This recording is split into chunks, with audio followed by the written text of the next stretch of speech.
Olá a todos! Vamos então para mais uma aula de atenção farmacêutica. O tema da nossa aula de hoje é a questão da farmácia clínica e a introdução na saúde do homem, com um tema bem específico, a questão do uso de medicamentos para disfunção erétil, que é uma situação que vem aumentando nas últimas décadas, com relação a novos fármacos, aumento do consumo e outras situações, no qual é preciso ter muitas reflexões sobre isso. E o farmacêutico acaba sendo um agente fundamental nesse processo de educação às pessoas que apresentam problemas de disfunção erétil e que acabam se automedicando e tomando outras ações não interessantes. E o objetivo da aula de hoje são os seguintes. Primeiramente, como foi o anterior, conhecer alguns princípios fisiológicos do adoecimento masculino. Primeiramente, a gente viu a questão hormonal de uma forma geral. Segundo, a gente viu a questão do câncer de próstata. E hoje nós vamos ver, então, a questão da disfunção erétil. E também saber as alterações hormonais que ocorrem e qual é o reflexo disso na saúde do homem, além de outros fatores que também devem ser considerados, porque a questão da disfunção erétil não é simplesmente uma questão fisiológica hormonal. Temos muita questão psicológica no meio que precisa ser trabalhada também. Bom, e como a gente viu nas aulas anteriores, o homem tem então suas características fisiológicas próprias, tem a sua questão hormonal própria, e dentre as suas atividades existe a atividade sexual, que é de extrema importância para o seu prazer, bem-estar, além de outras funcionalidades que o sexo proporciona. E assim também como as mulheres, a busca pelo prazer, pela satisfação é de suma importância e é um direito adquirido, e muito se debate sobre essa questão de conseguir realmente relações sexuais prazerosas, porque é um componente essencial para a saúde das pessoas. Porém, o homem apresenta um problema bem proeminente que acomete boa parte dos homens, principalmente após os 45 anos de idade, que é a questão da disfunção erétil, também conhecida como impotência sexual, que é a incapacidade do homem ter uma ereção ou manter uma ereção satisfatória para a realização de uma relação sexual. Ainda hoje, em pleno 2020, é um assunto que ainda é tabu para boa parte dos homens. E a busca por ajuda acaba sendo prejudicada em função de preconceitos, conceitos equivocados, entre outras situações. E isso abre brecha para um problema que a gente enfrenta, principalmente sendo farmacêutico, que é a questão da automedicação na disfunção erétil. Bom, como o próprio texto aqui já mostra, esse print de um texto, não se automedique. Por quê? Porque a disfunção erétil, como eu disse inicialmente, ela tem diversos componentes etiológicos que precisam ser avaliados adequadamente, do qual um processo fisiológico não é suficiente para resolver a questão como um todo. Então, quando você tem a instalação deste problema clínico, é preciso avaliar várias questões envolvidas na rotina e na condução da vida do homem para que se faça medidas variadas que ajude o homem a voltar a ter a sua função sexual restabelecida. Porém, como é uma questão muito comum do ser humano, a propensão ao fácil acaba sendo uma das alternativas mais adotadas. E nesse caso, a alternativa, em tese, que seria mais tranquila, seria ter uma medicação para uso, ao invés de buscar trabalhar as outras causas. Porém, quando a causa não é fisiológica ou existe uma fisiopatologia associada, o que a gente observa é que a medicação não surte efeito e ainda expõe a pessoa a riscos. E também há uma questão cultural também. A volta da atividade sexual para certos homens a partir de um certo tempo também requer alguns cuidados especiais, porque a sociedade mudou. Hoje nós sabemos da questão das doenças sexualmente transmissíveis, e algumas que surgiram, que não existiam, inclusive, na época de quando alguns homens, né, mantinham atividades sexuais regulares. E com o advento dessas medicações, né, os cuidados necessários para se proteger de certas DSTs acabaram não acontecendo. E os homens acabaram contraindo algumas doenças, como, por exemplo, HIV. Então nós temos esse leque, né? Temos esse descompasso que existe entre a questão de você ter um problema de saúde, de várias causas etiológicas, do qual é muito importante conhecer essas causas e fazer o tratamento adequado. E não simplesmente fazer uma correção de um suposto problema fisiopatológico com alterações enzimáticas, como é que acontece, e tentando alcançar o resultado positivo quando não acontece. E como eu mencionei, né, deixando a pessoa numa MRM, uma situação de morbidade relacionada ao medicamento. E o outro problema envolvido com isso é justamente a questão de ser um tabu, né? Um tabu que existe, né, entre casais a respeito do assunto. É uma questão de filhos para com os pais, de filhas para com os pais, né? De não conseguir falar abertamente deste problema e não conseguir, né, ter um restabelecimento, né, de um componente importante da saúde da pessoa que, às vezes, com as medidas que são adotadas como a automedicação, né, se tornam perigosas. Bom, então, como eu mencionei, né, são várias etiologias, né, e o que pode ser, né, essa questão de dificuldade nas relações sexuais por causa dos homens que os leva à automedicação? Primeiro, uma questão do transtorno, aversão ao sexo, compreendida, né, com uma forma extremada, né, de baixo desejo sexual em indivíduos que sofrem transtornos ou temem, né, algum problema, né, advindo de algum trauma com relação à questão sexual.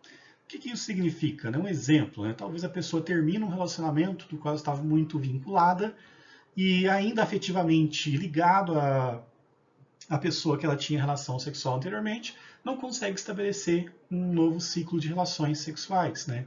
Então isso a gente chama de transtorno de aversão ao sexo, que é mais uma questão psicológica, né? E temos, né, o que é o mais conhecido e o mais contundente, né, que é a questão do transtorno erétil masculino, né, popularmente conhecido como impotência, que diz respeito à capacidade, né, de manter a ereção e ter uma relação sexual, né, satisfatória. É um problema que de grande importância clínica, acomete em média, né, quase 40% dos homens e muitos buscam, né, ajuda especializada e muitos acabam não buscando ajuda e buscando subterfúgios em questões de automedicação. Então, primeiramente, o homem tem que saber, né, se o problema está na mente ou se o problema está na sua fisiologia e tomar as decisões mais adequadas, ou se não é uma conjunção dos dois problemas também. Bom, do ponto de vista da disfunção erétil, né, além da ereção não satisfatória, né, temos outros problemas também que acontecem, como a ejaculação precoce, né, do qual o homem, frente ao estímulo sexual, ele entra no estado de prazer muito rápido, né, antes do desejado, que também existe, né, tratamentos para isso, que vai desde questões farmacológicas até questões de terapia, mas no fundo, né, a questão da ejaculação precoce está muito associado à questão da ansiedade que se apresenta. Então as medicações, né, como paroxetina, por exemplo, que é um fármaco utilizado, que apresenta um bom perfil nesta questão de ansiedade, de contato, é uma das opções que se tem e reverte, né, quadros de ejaculação precoce. E muitas outras situações, né, é a questão psicológica, né, conhecida como transtorno do desempenho, onde o homem, temendo não ter o desempenho satisfatório, acaba, né, tendo, né, a consumação, né, do sexo antes de um tempo desejável. Bom, trata-se de uma situação, então, que pode ser tratada com medicação, né, como eu falei, paroxetina, e com terapia também. Mas, nas duas situações, né, o homem tem que ter a iniciativa de buscar ajuda e tentar, né, reverter a situação adversa. Bom, e a disfunção erétil propriamente dita, né, que é a questão, né, da dificuldade de manutenção da ereção ou ereção não satisfatória, né, acomete, como eu falei, né, de 40% a 50% dos homens durante, né, uma relação sexual, e é uma questão clínica que incapacita o homem de obter e manter, né, a performance sexual desejada, né, impedindo, inclusive, a sua satisfação sexual e sendo um grande transtorno psicológico, uma vez que se sente incapaz de gerar, né, prazer para a sua companheira. Mas, como eu falei, né, tem questões fisiológicas? Tem também questões psicológicas. Esse fato de sentir-se incapaz de gerar prazer comete muitas questões psicológicas, né, envolvendo a questão do homem, que precisam ser trabalhadas e que em alguns casos não se resolve com medicação. E os problemas então da disfunção erétil, né, indo direto, né, às questões, né, que podem levar a essa condição clínica diversa, os distúrbios psicológicos, né, que eu acabei comentando aí bastante nesse início dessa aula, disfunções hormonais, diabetes, por exemplo. Por que diabetes? Porque diabetes aumenta a densidade, a concentração do sangue e a irrigação para alguns vasos fica comprometida. Então, mesmo o homem tendo o estímulo sexual, né, há uma dificuldade do sangue chegar na concentração adequada naquele local onde deverá ter a ereção. Também temos, né, questões hormonais, né, a partir de uns 45 anos o homem precisa fazer, né, um doseamento da sua quantidade de testosterona, porque o baixo nível também interfere na questão, né, da manutenção da ereção, e outras disfunções endócrinas gerais também, né, como deficiência do FSH e do LH também, que levam a essas questões, né, de problemas de relação sexual. Temos também questões neurológicas envolvidas, né? Lesão medular espinhal, por exemplo, perde-se a comunicação com a região, né, abaixo da cintura, por exemplo, e não há, né, transmissão nervosa suficiente para aquele local para ter ereção. É uma situação mais complexa, né, que existe alguns tipos de tratamentos, né, que tentam reverter isso, mas é realmente umas situações mais complexas. A questão do Alzheimer e do Parkinson, né, também afetam, né, tanto do ponto de vista, né, de uma concentração, performance, nível psicológico, como também alterações, né, metabólicas diversas que interferem na irrigação periana. E as doenças vasculares, né, que são as mais comuns, aquelas que entopem as artérias e veias, né, prejudicando a chegada de sangue no pênis. Então, né, daí destacamos, né, a questão da hipertensão arterial e da aterosclerose. Destaque importante que tem que ser feito aqui, né, mesmo com o uso dos fármacos como Viagra, né, a dilatação promovida por esses fármacos pode não ser suficiente para se ter uma irrigação adequada do pênis e, né, a relação sexual esperada. Então nós temos essas condições, né, e só mostrando que uma pessoa que tem algum distúrbio psicológico, afetivo, né, que está atrapalhando a questão da relação sexual, né, não é o Viagra que vai resolver.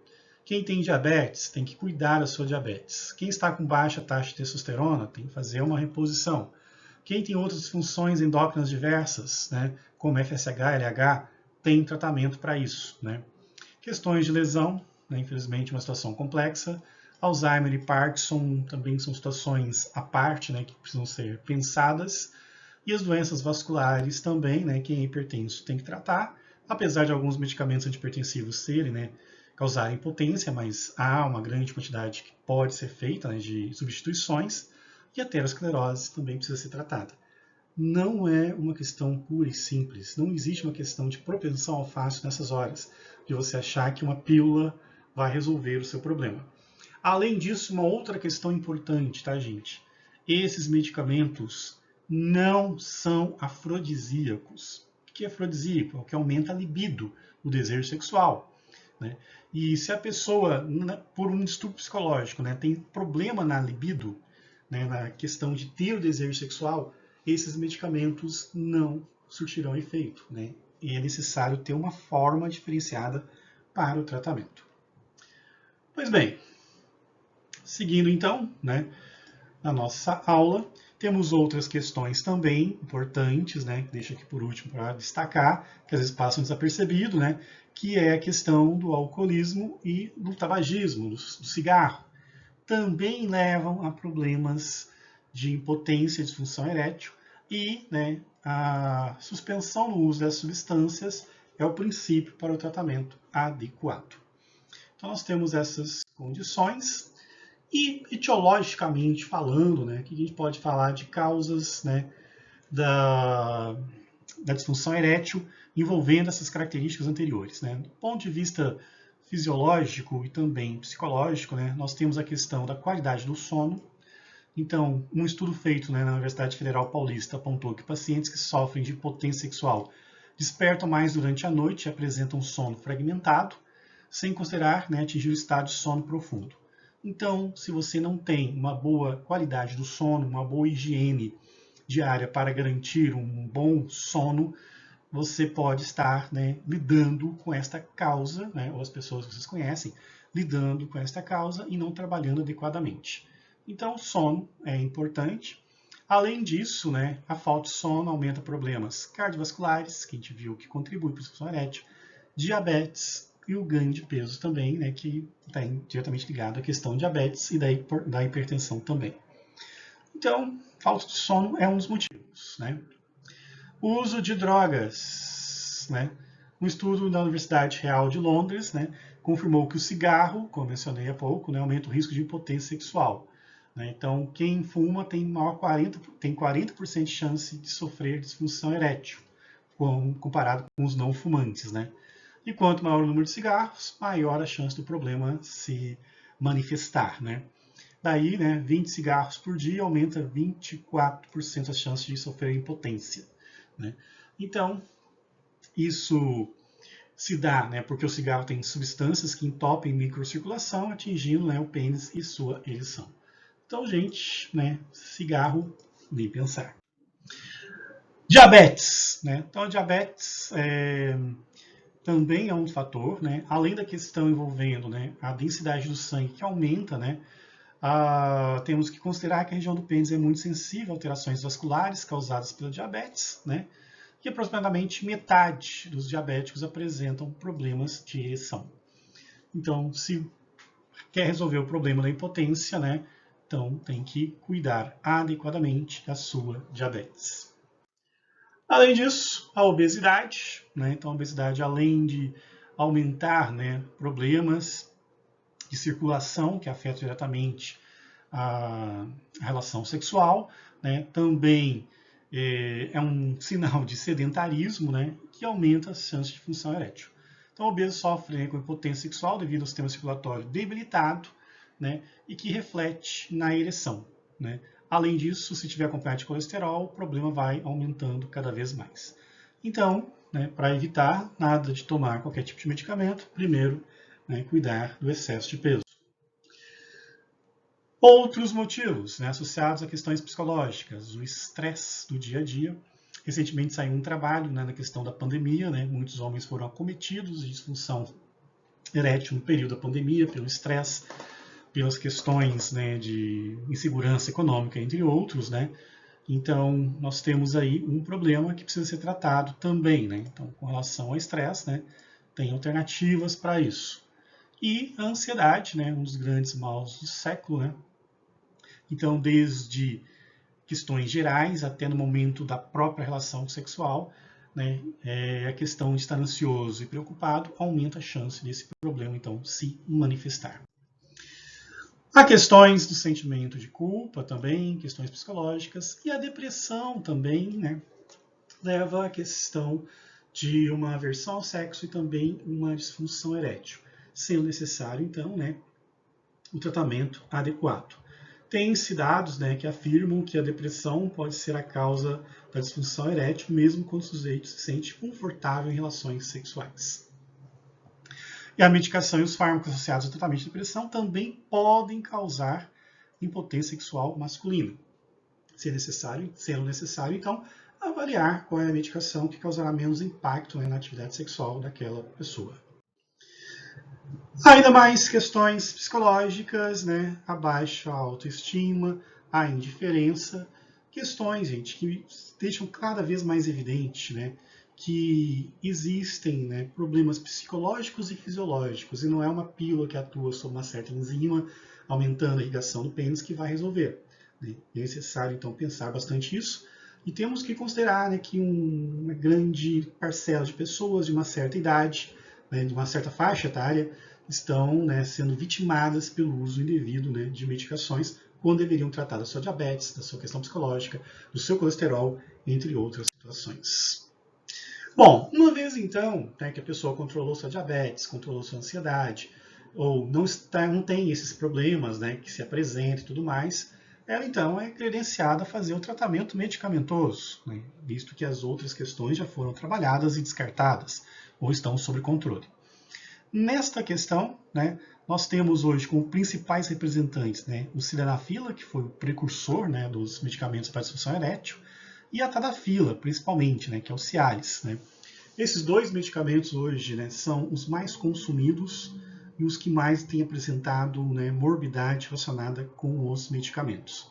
São medicamentos inibidores de uma enzima, fosfodiesterase tipo 5, PDE5, né, que quando, né, se tem atuação sobre ela, ocorre um relaxamento do sistema vascular e esvaziamento do corpo cavernoso. Ou seja, né, se tem então a chegada de sangue na região peniana que mantém a ereção de forma satisfatória para a relação sexual. Bom, uma das questões importantes que foi trabalhada com isso, já tem um bom tempo, né, é a questão da proibição de propagandas desses medicamentos para não induzir mais a automedicação que já existe, né. Há algumas, talvez, falhas que aconteçam, né, esses medicamentos são vendidos com prescrição médica sem retenção de receita. Talvez fosse o caso de pensar, né, na questão de uma retenção de receita para evitar transtornos maiores. Ainda com relação ao tratamento, né, o que nós observamos? Né? O sildenafil apresenta como efeitos diversos, né, na sua grande maioria, a dor de cabeça, problemas estomacais, né, e problemas nasofaringianos. Né? E existem a questão das contraindicações que esse medicamento apresenta. Então, homens com diabetes mellitus, que na verdade devia cuidar primeiro da sua diabetes para depois pensar na disfunção erétil. Homens hipertensos, a mesma questão. Homens com hipertrofia prostática benigna e insuficiência cardíaca congestiva têm sido mais susceptíveis, né, às questões envolvendo isquemia miocárdica, falta de sangue no músculo cardíaco. Então, nós temos muitos números de pessoas que apresentam essa condição, e é interessante que ele está associado à questão da relação sexual, porque na relação sexual o consumo a necessidade de sangue, né, pelo músculo cardíaco é maior, né, e havendo esses processos acontecendo, levando à isquemia, pode acontecer uma fatalidade. Então, nós temos que pensar nisso, né, ter atenção com relação a isso, e talvez, né, como profissionais de saúde, né, fazer campanhas, né, para essa conscientização, apesar de não ser uma questão fácil, mas muitas coisas, né, precisam ser trabalhadas constantemente para se ter mudanças. Daí então, né, ainda com relação, destacando aqui o tadalafila, né, 2,7 de dor de cabeça, né, a 16,7, né, questão de dispepsia também um pouco menor, é um fármaco mais, né, aceitável, né, e tem sido um dos primeira escolha, né? O fator limitante dele é a questão do preço a ele atribuído, mas também apresenta os mesmos riscos, né, que o sildenafil. Bom, então, com relação ao tratamento, né, algumas considerações importantes. Né? Não tem sido possível relacionar o uso, né, do sildenafil com óbito, mas como eu acabei de mencionar, né, a atividade sexual envolve aumento de trabalho cardíaco, demanda de oxigênio pelo miocárdio e tendo, né, algum risco de formar trombos, de outras situações, né, pode acontecer a isquemia e ser fatal. E uma questão importante de alerta é o seguinte, está aqui, ó, AIDS na terceira idade. O que isso tem a ver com disfunção erétil, né? Bom, os dados apontam que no Brasil a população acima de 60 anos que vive com HIV cresce 11,8%. Ou seja, estamos tendo um aumento considerável de pessoas com HIV pós 60 anos, coisa que não existia há uns 20 anos atrás. O que aconteceu? Advento destes medicamentos, que fizeram com uma população que não estava ativamente sexualmente falando, passasse a voltar a ter atividade sexual, porém não viveram, né, ou não era de interesse deles a questão da prevenção do HIV. Né? Então, são muitos que usar, né, a camisinha ou preservativo equivale a usar a camisa de Vênus, né, que é o nome original da camisinha, que era usada apenas, né, para situações onde podia se pegar doença venérea, que nem é mais chamado assim hoje de DST. Então há um descompasso nisso, né? E não é só uma questão que afeta, né, o homem, ele também contamina sua companheira às vezes, né? Então ele dá uma pulada de cerca e contamina a esposa. Então, população idosa contaminada pelo vírus HIV tem maior risco de desenvolver outras doenças ainda, né? Insuficiência renal, perda de massa óssea, alterações metabólicas, doença do fígado, declínio cognitivo e doenças cardiovasculares. Além disso, né, uma questão que eu vivenciei, inclusive quando estava na farmácia escola, que muitas senhoras iam buscar a medicação para dislipidemia, para corrigir problemas dos antirretrovirais, porque os antirretrovirais, um dos efeitos diversos deles é aumentar o colesterol, né? Muitas relatavam, né, depressão depois de ter contraído essa doença. Né? Então é uma situação difícil, uma situação complexa, e a gente tem que ter essa conscientização e trabalhar, né, com relação a isso. Então, o farmacêutico, né, ele é um elo principal nisso. Claro que existe um componente comercial de compra e venda, né, não há como impedir isso, mas, né, em trabalhos de educação e saúde, em trabalhos que ele se torna um formador de opinião, né, essas mensagens precisam ser levadas e consideradas. E também na esfera política, né, um trabalho para tornar esses medicamentos um pouco mais controlados, vamos assim dizer. Bom, né, e também, né, vale ressaltar que a tuberculose também se torna mais presente, né, os pacientes HIV na terceira idade. Bom, assim então encerramos essa terceira aula sobre saúde do homem, né? Então é importante conhecer princípios fisiológicos e também princípios psicológicos, né? A racionalidade do uso está muito relacionada a isso, né? Nem tudo é fisiopatologia, né? Tem algumas questões associadas, né? Tem questões hormonais envolvidas? Tem, mas também tem questões psicológicas, questões de hormônios não sexuais envolvidos, né, como a questão da insulina, diabetes, entre outros. Então, gente, esta era a aula de hoje. Confira no ambiente virtual, né, os exercícios serem feitos. Qualquer dúvida é só entrar em contato. Um forte abraço e até breve.